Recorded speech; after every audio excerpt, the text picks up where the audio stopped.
Moriones Festival dinadagsa sa Marinduque tuwing Semana Santa. Alamin natin yan sa report na ito.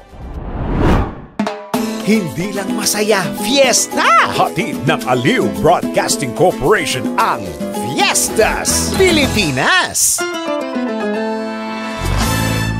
Tuwing Semana Santa, nagsisimula ang taunang Moriones Festival na dinadagsa ng libu-libong lokal at turistang nais masaksihan ang makulay na pagsasadula ng kwento ni Longhino, ang Romanong senturyon. Suot ng mga kalahok ang kanilang makukulay na maskara at kasuotan ng moryon habang nagmamarcha sa lansangan bilang pagpapakita ng pananampalataya at tradisyon. Ang isang linggong pagdiriwang na kinabibilangan ng mga banal na ritual at masayang pagtatanghal ay patuloy na isa sa pinakamalaking kaganapang pangkultura sa Pilipinas. Tatampukan ito ng mga pagdiriwang sa linggo ng pagkabuhay bilang paggunita sa muling pagkabuhay ni Hesukristo. Paalala naman ng mga otoridad sa publiko na manatiling maingat at sumunod sa mga panuntunan sa kaligtasan habang dumarami ang mga dadalo sa makasaysayang pista.